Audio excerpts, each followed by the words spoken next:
এই সময় পিন্টু যে অদ্ভুত কাজ করলো তা জীবনে কখনো ভুলব না। সে এতক্ষণ আমার পিছন পিছন আসছিল, কিন্তু যখন দেখল যে আমি উরু পর্যন্ত কাদায় ডুবে যাচ্ছি, তখন সে হঠাৎ একটা বিকট চিৎকার করে আমার সামনে এলো। আমি দেখলাম তার সর্বাঙ্গের রোয়া খাড়া হয়ে উঠেছে, আর সে হিংস্রভাবে দাঁত বার করে সেই মূর্তির পানে ছুটে চলেছে। সাদা মূর্তিটার সামনে পৌঁছে সে কণ্ঠ লক্ষ্য করে তার ঘাড়ের উপর লাফিয়ে পড়ল। সঙ্গে সঙ্গে একটা আর্তকম্পিত চিৎকার পিন্টুর কণ্ঠ চিরে বেরিয়ে এলো। যাকে লক্ষ্য করে সে লাফ দিয়েছিল, সেই মূর্তি হঠাৎ হাওয়ায় মিলিয়ে গেল।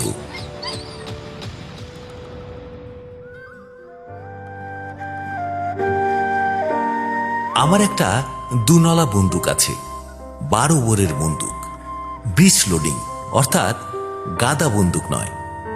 দিশি মিস্ত্রি এই বন্দুক তৈরি করেছে, কিন্তু এত সুন্দর জিনিস যে বিলিতি বন্দুকের চেয়ে কোনো অংশে খারাপ নয়। 150 গজ পর্যন্ত তার পাল্লা। পয়েন্ট ব্ল্যাঙ্কে দিয়ে স্বচ্ছন্দে হাঁস মারা যায়, যদিও এটা হাঁস মারার বন্দুক বা ডাক গান নয়। এই বন্দুকটি আমার বড় প্রিয়। পাখি শিকার করতে আমি বড় ভালোবাসতাম। শীতকালে যখন খালে বিলে নানা জাতের হাঁস পড়তে আরম্ভ করত, তখন আমি বন্দুক কাঁধে করে বার হতাম। সেই সময় আমার সঙ্গে থাকতো কেবল আমার কুকুর পিন্টু। পিন্টু খাঁটি দেশি কুকুর। তার গায়ে এক ফোঁটাও বিলিতি রক্ত ছিল না। ইচ্ছে করলে তোমরা তাকে নেরি কুত্তাও বলতে পারো। তার চেহারাটি ছিল রোগা, গায়ে সাদা কালো ছাপ, মুখটি ছুচলো, চোখে একটা লজ্জিত সংকুচিত ভাব। সত্যি কথা বলতে কি, পিন্টু খুব সাহসী কুকুর ছিল না। ভিনপাড়া দিয়ে যাবার সময় তার ল্যাজটি অলক্ষিতে পেছনের পা দুটোর ভেতর আশ্রয় গ্রহণ করত, আর পাড়ার কুকুরগুলো যখন ঘেউ ঘেউ করে তেড়ে আসতো, তখন সে কেবলই আমার পাশে পাশে ঘেঁষে আসতো আর গলার মধ্যে গরর গরর শব্দ করত। দাদা বলতেন, শুধু দুধ ভাত খেয়ে খেয়েই পিন্টুর সব সাহস মিলিয়ে গেছে। কিন্তু সে যাই হোক, পিন্টুর একটা অসাধারণ গুণ ছিল। সে খুব ভালো মরা পাখি উদ্ধার করতে পারত। গুলি খেয়ে উড়ন্ত পাখি যেখানেই পড়ুক, জলে স্থলে কিংবা পাকের মধ্যে, পিন্টু ঠিক তাকে মুখে করে নিয়ে আসবে। ইংরেজিতে এই জাতের কুকুরকে বলে রিট্রিভার।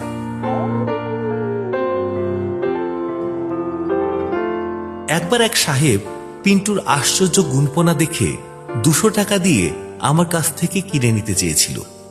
আমি দিইনি। যা হোক, শীতকাল এলেই আমরা দুজনে শিকারে বার হতাম। এমন অনেকবার হয়েছে যে পাখির সন্ধানে ঘুরতে ঘুরতে বাড়ি থেকে অনেক দূরে চলে গিয়েছি। 2-3 দিন বাড়ি ফেরাই হলো না। আমার শিকারের শখ বাড়ির সকলে জানতেন, তাই উদ্বিগ্ন হতেন না। গত বছর শিকার করতে গিয়ে কি ব্যাপার হয়েছিল সে কথাই আজ বলবো। খবর পেলাম শহর থেকে মাইল 20 দূরে যে জলা আছে তাতে বিস্তর হাঁস পড়েছে। হাঁসগুলো আশেপাশের ধান ক্ষেতের ক্ষতি করছে। মন উৎসুক হয়ে উঠল। অঘ্রাণ মাস, বেশ শীত পড়েছে। একদিন সকালবেলা পিন্টুকে সঙ্গে নিয়ে বেরিয়ে পড়লুম। অজপাড়া গায়ে গাড়ি যাবার রাস্তা নেই, যেতে হলে এক গরুর গাড়ি চড়ে যেতে হয়। আমরা পায়ে হেঁটে গেলুম, কারণ গরুর গাড়ি চড়ে কাঁচা রাস্তার উপর দিয়ে 20 মাইল যাওয়ার চেয়ে হেঁটে যাওয়া ঢের বেশি স্বাস্থ্যকর। অন্তত হাড়গুলো আস্ত থাকে। জলার নিকটবর্তী গ্রামে গিয়ে যখন পৌঁছলুম, তখন সন্ধ্যা হয়। পশ্চিম আকাশে একটুখানি সোনালি আলো ঝিলমিল করছে। দূর থেকেই অসংখ্য হাঁসের কলধ্বনি শুনতে পাচ্ছিলাম। হাঁসের ডাক সকলের ভালো লাগে কিনা বলতে পারি না, কিন্তু আমার বড় মিষ্টি লাগে। দেহের ক্লান্তি সত্ত্বেও মনটা আনন্দে নেচে উঠল।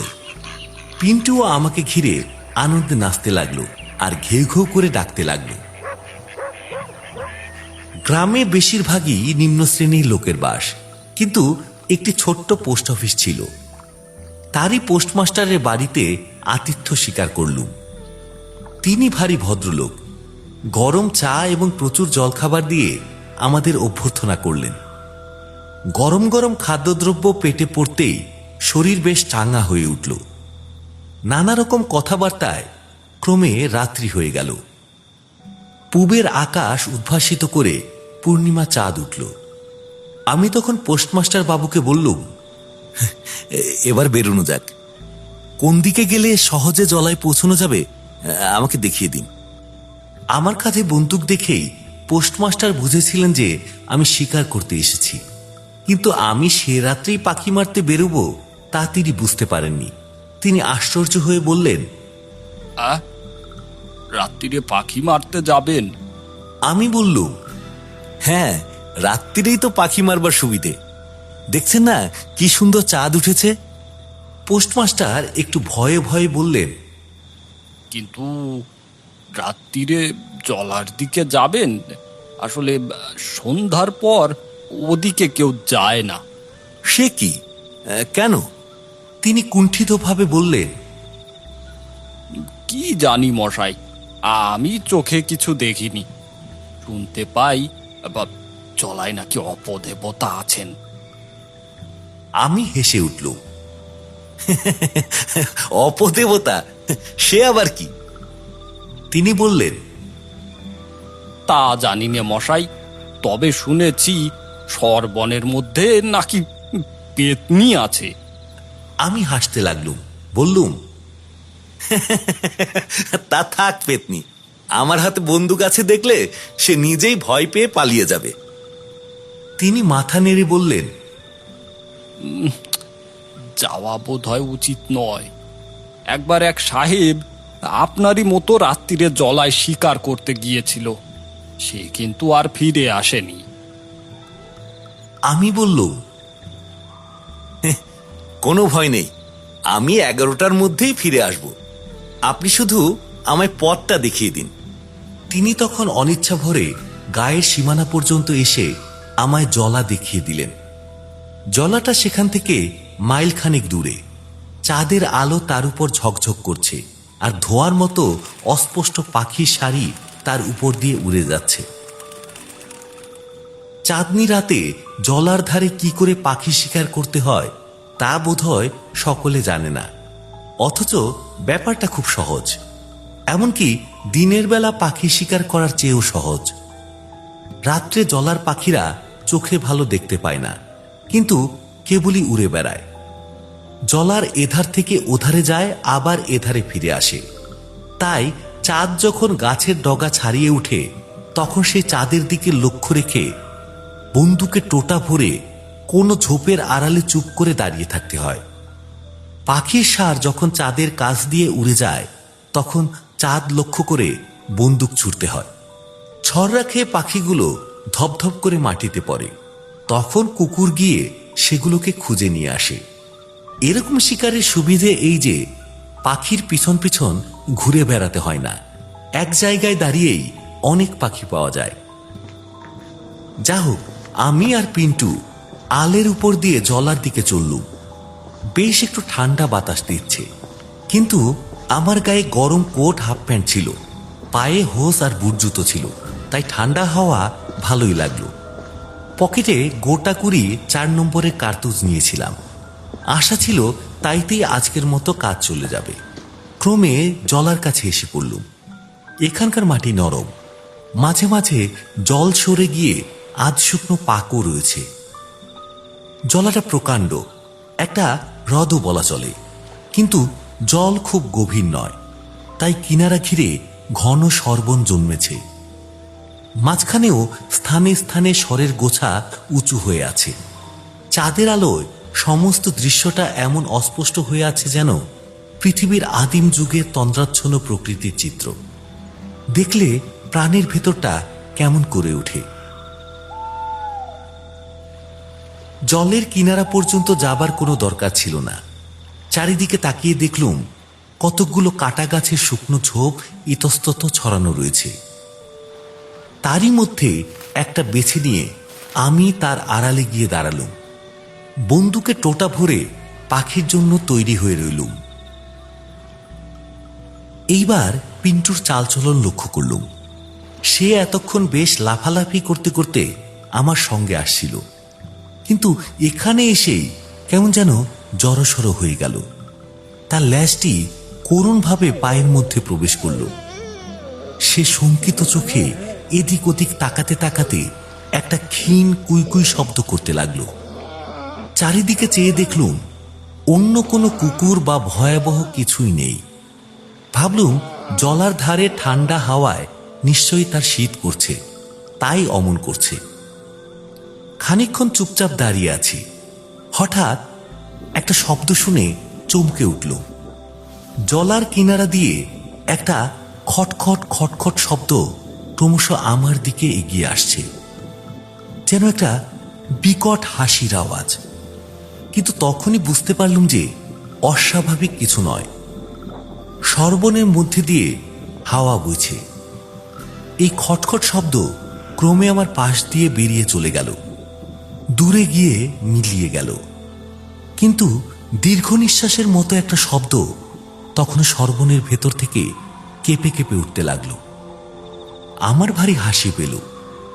এইসব শব্দ শুনেই বোধহয় গায়ের লোকেরা ভূত পেতনির ভয়ে এদিকে আসে না। আবার শব্দ। এবারের শব্দ এমনই অপার্থিব যে শুনে আমার গায়ে কাঁটা দিয়ে উঠল। বহু দূর জলার বুক থেকে একটা দীর্ঘ কান্নার সুর, যেন কোনো স্ত্রীলোক কেঁদে উঠল। চারিদিকে প্রতিধ্বনি তুলে এই কান্না ক্রমে ক্ষীণ হয়ে গেল। জলাতে অনেক রকম অজানা পাখি থাকে, মনে হলো হয়তো তাদেরই কেউ অমন করে কেঁদে উঠল। কিন্তু আমি অনেক পাখি মেরেছি, অনেক ঝিলে জঙ্গলে বেরিয়েছি, এরকম পাখির ডাক কখনো শুনিনি। একবার মনে হলো পাখি বটে তো। পিন্টুর দিকে তাকিয়ে দেখি সে আমার পা ঘেঁষে এসে বসেছে, আর তার শরীর থরথর করে কাঁপছে। আমি তার পিঠে হাত বুলিয়ে তাকে বললুম, কিছু ভয় নেই পিন্টু, ও পাখির ডাক। পিন্টু করুণভাবে আমার দিকে তাকালো, তারপর ছুটে গায়ের দিকে খানিকটা এগিয়ে গিয়ে আবার ফিরে এসে ব্যগ্র চোখে আমার পানে চেয়ে রইল। কুকুর কথা বলতে পারে না, কিন্তু পিন্টু যেন পরিষ্কার আমাকে বলল, ফিরে চলো, এ বড় খারাপ জায়গা, এখানে থেকে কাজ নেই। হায়, পিন্টুর কথা যদি শুনতুম। হাতের ঘড়িতে দেখলুম 9:30 বেজেছে। এই সময় আকাশে সনসন শব্দে মুখ তুলে দেখি এক ঝাঁক পাখি, বোধহয় মোরগাবি, কারণ মোরগাবিরা এত জোরে উড়ে যে তাদের ডানার সাই সাই আওয়াজ হয়। চাঁদের উপর দিয়ে উড়ে যাচ্ছে। তৎক্ষণাৎ বন্দুক তুলে ফায়ার করল। চারিদিকে একটা বিকট প্রতিধ্বনি উঠল। তারপর ধপ করে একটা শব্দ হলো। বুঝলুম পাখি পড়েছে। পাখি পড়ার শব্দে পিন্টুর ভয় কেটে গেল। সে কান খাড়া করে খানিকক্ষণ দাঁড়িয়ে রইল, তারপর লাফাতে লাফাতে যেদিকে পাখি পড়েছিল সেই দিকে ছুটল। পাখিটা 50 হাত দূরে একটা ঝোপের মধ্যে পড়েছিল। পিন্টু সেই ঝোপের কাছাকাছি গিয়ে হঠাৎ দাঁড়িয়ে পড়ল, তারপর চো চো করে পালিয়ে এসে আমার জুতোর মধ্যে মুখ লুকিয়ে বসে পড়ল। আমি আশ্চর্য হয়ে বললুম, কি হয়েছে রে পিন্টু, পালিয়ে এলি যে? তার গায়ে হাত দিয়ে দেখি তার ঘাড়ের রোয়া কাটার মতো খাড়া হয়ে উঠেছে। পিন্টু কখনো এরকম করে না, তাই ভারী আশ্চর্য হয়ে আমি নিজেই সেই ঝোপটার দিকে অগ্রসর হলুম। কাটা গাছের ঝোপে পাতা নেই, তার ভিতরে পরিষ্কার চাঁদের আলো পড়েছে। ঝোপের 10 হাতের মধ্যে গিয়ে আমিও থমকে দাঁড়িয়ে পড়লুম। দেখলুম মরা পাখিটা মাটিতে পড়ে রয়েছে, আর সাদা কাপড় পরা একটা স্ত্রী লোকের মূর্তি তার উপর ঝুঁকে পড়ে যেন তাকে আগলে রয়েছে। এই সময় আবার সেই তীব্র কাতরোক্তি ঝোপের ভিতর থেকে বেরিয়ে এলো। ভয়ের একটা শিহরণ আমার হাড় পর্যন্ত কাঁপিয়ে দিয়ে গেল। কি ও মানুষ না আর কিছু? অমন অমন করে কেঁদে উঠল কেন? প্রাণপণে ভয় দমন করে আমি জিজ্ঞাসা করলুম, কে? আবার সেই বুক ফাটা কান্না। আমি জড়মূর্তির মতো দাঁড়িয়ে রইলুম। ইচ্ছে হলো পালাই, কিন্তু পালাতে পারলুম না। আমার দুই চোখ সেই ঝোপের মধ্যে নারী মূর্তির উপর নিবদ্ধ হয়ে রইল। হঠাৎ নারী মূর্তি উঠে দাঁড়ালো, ঝোপের ভেতর থেকে বেরিয়ে এলো। আমি তার মুখ দেখতে পেলাম না। সর্বাঙ্গ কুয়াশার মতো সাদা কাপড় দিয়ে ঢাকা। সে একটা সাদা হাত তুলে আমায় ডাকলো, তারপর নিঃশব্দে চলে যেতে লাগলো। খানিক দূর গিয়ে সে ফিরে দাঁড়ালো, তারপর আবার হাত তুলে আমায় ডাকলো। আমার স্বাধীন ইচ্ছাশক্তি যেন একেবারে লুপ্ত হয়ে গিয়েছিল। কলের পুতুলের মতো আমি তার পিছন পিছন চললুম। পিন্টু এতক্ষণ অনেক দূরে পিছিয়ে ছিল। এবার সে ছুটে এসে আমার পা কামড়ে ধরল। ভয়ে তার গা কাঁপছে, শরীর যেন কুকড়ে ছোট হয়ে গেছে। তবু সে আমায় ফেলে পালাতে পারছে না। আমার পা কামড়ে ধরে পিছন দিকে টানতে লাগলো, যেন কিছুতেই আমাকে যেতে দেবে না। কিন্তু চুম্বকের আকর্ষণ লোহাকে যেমন টেনে নিয়ে যায়, আমিও তেমনি অন্ধভাবে সেই মূর্তির অনুসরণ করলুম। কিন্তু পদে পদে বাধা দিতে লাগলো। পায়ের কাছে পড়ে কেউ কেউ করে মিনতি জানাতে লাগলো, তবু আমার গতিরোধ করতে পারল না। ক্রমে তুলতুলে নরম পাখির উপর এসে পড়লুম। সে যে কি ভয়ঙ্কর জিনিস তা বর্ণনা করা যায় না। আর এই পাকে আস্তে আস্তে ডুবে মরার মতো ভয়াবহ মৃত্যুও কল্পনা করা কঠিন। আমি কিন্তু কোথায় যাচ্ছি কিছু জ্ঞান ছিল না। কেবল সেই মূর্তির দিকে চোখ রেখে এগিয়ে যাচ্ছিলাম। ক্রমে যখন পাকের মধ্যে হাঁটু পর্যন্ত ডুবে যেতে লাগলো, তখন দাঁড়িয়ে পড়লুম। মূর্তিও সামনে খানিক দূরে দাঁড়ালো। তারপর আবার সেই রক্ত জল করা আওয়াজ। এবার কিন্তু কান্না নয়, মনে হলো যেন সে একটা পৈশাচিক প্রতিহিংসার হাসি হাসছে। আমি আর এগিয়ে যাচ্ছি না দেখে মূর্তি দু এক পা ফিরে এলো। খানিক দাঁড়িয়ে থেকে আবার আমাকে হাতছানি দিয়ে ডাকলো।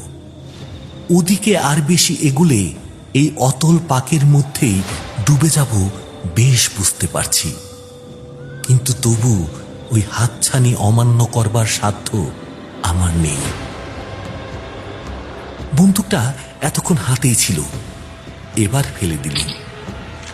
তারপর পাগলের মতো সেই পাখের ভেতর দিয়ে নিশ্চিত মৃত্যুর দিকে এগিয়ে চললুম। এই সময় পিন্টু যে অদ্ভুত কাজ করলো তা জীবনে কখনো ভুলব না। সে এতক্ষণ আমার পিছন পিছন আসছিল, কিন্তু যখন দেখল যে আমি উরু পর্যন্ত কাদায় ডুবে যাচ্ছি, তখন সে হঠাৎ একটা বিকট চিৎকার করে আমার সামনে এলো। আমি দেখলাম তার সর্বাঙ্গের রোয়া খাড়া হয়ে উঠেছে, আর সে হিংস্রভাবে দাঁত বার করে সেই মূর্তির পানে ছুটে চলেছে। সাদা মূর্তিটার সামনে পৌঁছে সে কণ্ঠ লক্ষ্য করে তার ঘাড়ের উপর লাফিয়ে পড়ল। সঙ্গে সঙ্গে একটা আর্তকম্পিত চিৎকার পিন্টুর কণ্ঠ চিরে বেরিয়ে এলো। যাকে লক্ষ্য করে সে লাফ দিয়েছিল, সেই মূর্তি হঠাৎ হাওয়ায় মিলিয়ে গেল। পিন্টু কোথাও বাধা না পেয়ে কাদায় পড়ে গেল, আর উঠল না। আমি আত্মহারার মতো ছুটে গেলুম যেখানে পিন্টু পড়েছিল। সেখানে পাক তত গভীর নয়, তলায় শক্ত মাটি আছে। পিন্টুর নিশ্চল দেহ দুহাতে তুলে নিয়ে দেখলুম তার দেহে প্রাণ নেই, সে মরে গিয়েছে। সেই যে ভয়ার্ত চিৎকার, তারই সঙ্গে সঙ্গে পিন্টুর প্রাণবায়ু বেরিয়ে গিয়েছে। চারিদিকে চেয়ে দেখলুম সেই সাদা মূর্তি কোথাও নেই। যেন জলাভূমি থেকে উত্থিত একটা দুষ্ট বাষ্প আবার জলাভূমিতেই মিলিয়ে গিয়েছে। পিন্টু পিন্টু বলে তার কাদামাখা শরীর বুকে জড়িয়ে নিয়ে আমি অজ্ঞান হয়ে পড়লুম। পরদিন সূর্যোদয়ের সঙ্গে জ্ঞান হল। তখনও পিন্টুর মৃতদেহ বুকে জড়িয়ে আছি। সারা গায়ে অসহ্য ব্যথা আর 105 ডিগ্রি জ্বর নিয়ে একলা বাড়ি ফিরে এলুম। ক্রমে সেরে উঠলুম। এখনো মাঝে মাঝে শিকারে যাই, কিন্তু আমার পিন্টু নেই, শিকারে মন লাগে না। যখন মনে হয় পিন্টু আমার প্রাণ বাঁচাতে গিয়ে নিজের প্রাণ দিয়েছে, দারুণ ভয়ে তার বুকের স্পন্দন থেমে গেছে, কিন্তু তবু ভালোবাসা এক তিল কমেনি, তখন কান্নায় বুক ভরে ওঠে। পিন্টু সাহসী কুকুর ছিল না, কিন্তু দরকারের সময় তার মতো সাহস কজন দেখাতে পেরেছে।